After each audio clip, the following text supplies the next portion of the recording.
चिनाव पुल एक चमत्कार। दोस्तों, चिनाव पुल बना हुआ है जो भैया काफ़ी ऊंचाई पे बना हुआ है।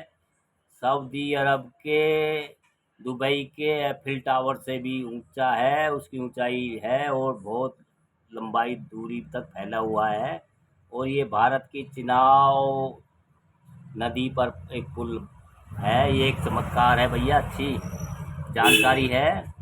और भैया कलमतवाद कुमकुम चड्ढा का लेख है, ये कुमकुम चड्ढा जी का लेख है, पंजाब केसरी अखबार में है।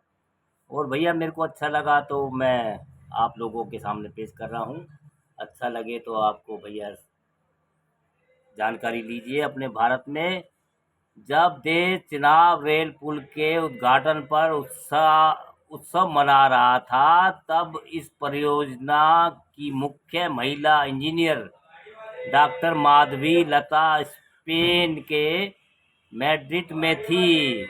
भारतीय विज्ञान संस्था IISc बेंगलुरु की प्रतिष्ठित प्रोफेसर डॉक्टर लता और उनकी टीम चिनाब रेल पुल के पीछे की प्रमुख ताकत रही हैं।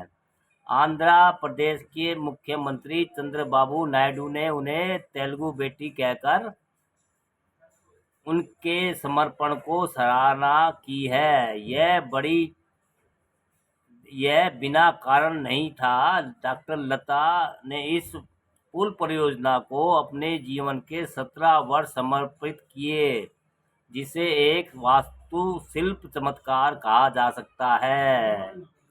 स्वर्ण पदक विजेता डॉक्टर लता ने 2023 में IISMC में फैकल्टी के रूप में कार्य आरंभ किया था और तब से पीछे मुड़कर नहीं देखा।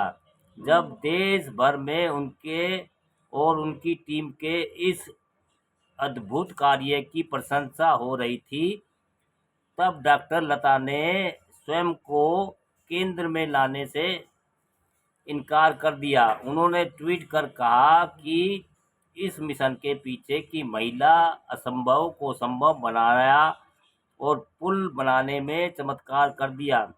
ऐसी मीडिया रिपोर्ट निराधार है। मैं इन हजारों में से एक हूँ जो चिनाब पुल के लिए सराहना के पात्र हैं। उन्होंने लिखा और आग्रह किया कि मेरी निजता का सम्मान किया जाए, फिर भी जहाँ श्रेय बनता है वहाँ उसे देना ही चाहिए। और डॉक्टर लता इस अद्भुत पुल की पूरी हकदार है। यह कार्य आसान नहीं था। इस क्षेत्र की कठिन भौगोलिक स्थिति, कठोर मौसम और अन्य चुनौतियों के बावजूद उन्होंने कार्य को सफलतापूर्वक पूरा किया। एक भूभाग तकनीकी सलाहकार के रूप में डॉक्टर लता ने डिजाइन एज यू गो पद्धति अपनाई, क्योंकि पूर्व निर्धारित कठोर डिजाइन यहाँ संभव नहीं थी। चिनाव पुल इस महीने की शुरुआत में राष्ट्र को समर्पित किया गया। प्रधानमंत्री नरेंद्र मोदी द्वारा इसका उद्घाटन ईद उल अजहा के अवसर पर किया गया। यह पुल कश्मीर घाटी को शेष भारत से जोड़ता है और चिनाब नदी के ऊपर 359 मीटर की ऊंचाई पर स्थित है। यह ऊंचाई पेरिस के एफिल टावर से भी अधिक। विश्व की सबसे ऊंचा रेलवे आर्च पुल 1315 मीटर लंबा है और हर मौसम में टिकाऊ तथा विस्फोटक प्रतिरोधी है। यह भूकंपीय रूप से संवेदनशील क्षेत्र में स्थित है, इसलिए इस तीव्र भूकंप और 266 किलोमीटर प्रति घंटे की हवाओं को सहन करने योग्य बनाया गया है। हाँ, क्या लिया? जल्दी बोल, जल्दी जल्दी मेरे को बताना है, जल्दी बोल। ये कितनी गई? निकाल जल्दी। कितनी है? 2 हल्दी कितनी? ठीक है। और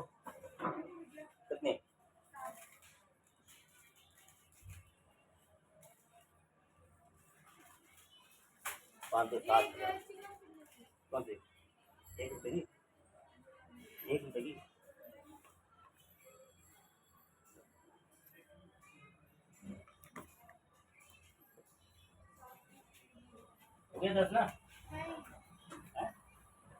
ये हो गया 10?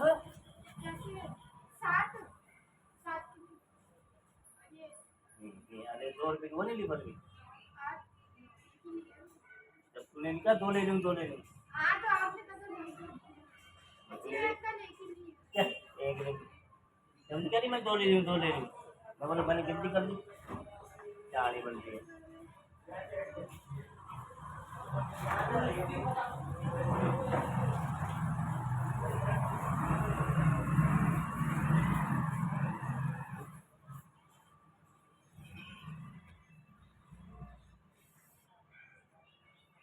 उधमपुर श्रीनगर बारामूला रेल लिंक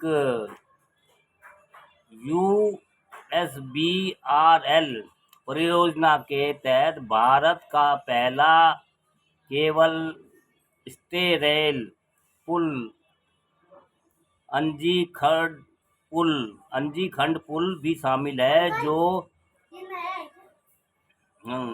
96 केबलों से के सहारा पाता है और एक और इंजीनियरिंग चमत्कार है। इस परियोजना में गहरी घाटियों में पुलों और सुरंगों के जरिए पटरियां बिछाई गई। कुल मार्ग का 90% हिस्सा 943 पुलों और 36 मुख्य सुरंग से होकर गुजरता है, जिसमें भारत का सबसे लंबी रेलवे सुरंग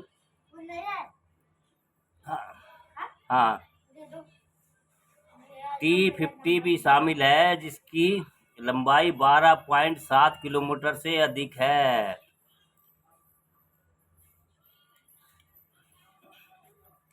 क्या चाहिए? वो क्या?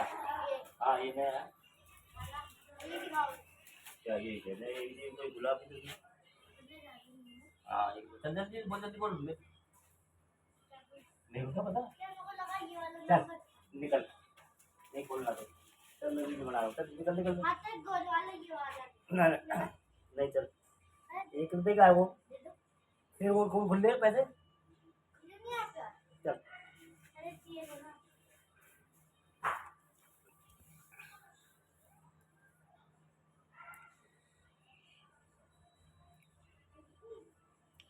लगभग 44,000 करोड़ की लागत से निर्मित यह पुल न केवल अत्याधुनिक इंजीनियरिंग का प्रतीक है, बल्कि इससे कश्मीर घाटी को कनेक्टिविटी भी सुनिश्चित होती है। इससे पहले ट्रेन केवल सांबलदान और बारामूला के बीच चलती थी और देश के अन्य भागों से केवल कटरा तक रेल संपर्क था। सरकार के अनुसार इस मार्ग पर चलने वाली वंदे भारत ट्रेन का कश्मीर संस्करण तैयार किया गया है, जिसमें सब जीरो तापमान के लिए उन्नत हीटिंग सिस्टम और विंडशील्ड पर डिफ्रॉस्टिंग के लिए हीटिंग एलिमेंट और कठोर सर्दियों में स्थित दृश्यता सुनिश्चित करने जैसी जलवायु विशिष्ट सुविधाएं होंगी। यह एक लंबा इंतजार रहा है। लगभग 70 वर्ष कश्मीर को देश से जुड़ने की यह परियोजना 1970 के दशक में शुरू हुई थी, जब इंदिरा गांधी प्रधानमंत्री थी। 1994 में इस परियोजना को कैबिनेट में मंजूरी मिली थी और 2002 में अटल बिहारी वाजपेयी सरकार ने भूमि अधिग्रहण के लिए फंडिंग मंजूर की थी। 2009 में काजीगुंड बारामूला खंड, 2013 में बनिहाल काजीगुंड खंड और 2014 में उधमपुर कटरा खंड चालू हुआ। 2023 में बनिहाल से सांबलदान खंड शुरू हुआ। और अब कटरा में सांबलदान तक का, जिसे सबसे कठिन हिस्सा माना गया, पूरा कार्य पूरा हो गया है और पुल राष्ट्र को समर्पित किया गया। जहां श्रेय बनता है वहां देना चाहिए और इस बारे में मोदी सरकार ने इस परियोजना को गति देकर सराहनीय कार्य किया है। इसलिए जब रेल मंत्री अश्विनी वैष्णव ने इसे ऐतिहासिक उपलब्धि कहा तो वह गलत नहीं थे। यह सचमुच एक ऐतिहासिक उपलब्धि है। इंजीनियरिंग, भौगोलिक और मनोवैज्ञानिक दृष्टि से, मनोवैज्ञानिक रूप से देखा जाए तो यह पुल न केवल भौगोलिक दूरी कम करेगा बल्कि अब तक अलग थलग रही घाटी को शेष भारत से जोड़ेगा। सरकार की दृष्टि से यह कश्मीर को मुख्य धारा से जोड़ने की एक माप समावेशी नीति का हिस्सा है। दूरी कम होने से दिल करीब आते हैं। क्या ऐसा होगा, यह तो समय ही बताएगा, परंतु अवसंरचना के मामले में मोदी सरकार हमेशा अग्रणीय रही है। पिछले 11 सालों के कार्यकाल में मोदी सरकार के कई बड़े प्रोजेक्ट शुरू किए हैं और इनमें से चिनाब पुल पर यह भारतीय को नाज है। दोस्तों, अच्छी जानकारी है भैया। चिनाब पुल एक चमत्कार,